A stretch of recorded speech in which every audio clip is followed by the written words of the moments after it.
The Syrian conflict morphed from a civil war into a proxy war for outside powers, and now after 7 years of fighting, it looks as if it's entering a new, possibly final phase.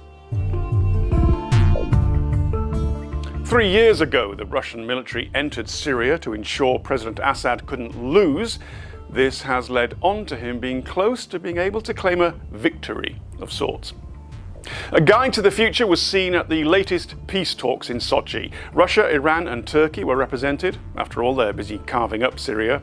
The government and political opposition were present, as was the UN, albeit only as observers. Not invited, delegates for the armed opposition, which is losing power. On the military front, the Assad regime, with Russian, Iranian and Hezbollah backing, has regained most key areas of the country, including the cities. Recently, government forces have pushed opponents out of pockets in the south. Next, they will try to recapture Idlib in the north. This would bring them dangerously close to the Turkish army, which occupies the Afrin region. To the northeast, Syria's Kurds control a swathe of territory in which American forces operate. The military map is the political map.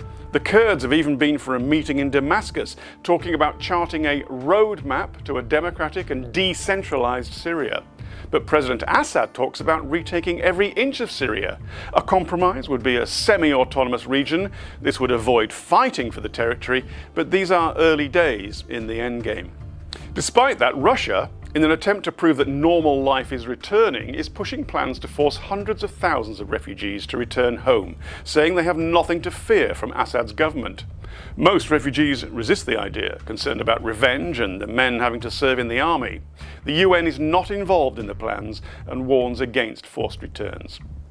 The shape of Syria's future is emerging, mostly government-controlled, but with pockets of instability, a capital in Damascus, but heavily influenced by Moscow and Tehran, possibly a Turkish-controlled area, and in one form or another a Kurdish-dominated region.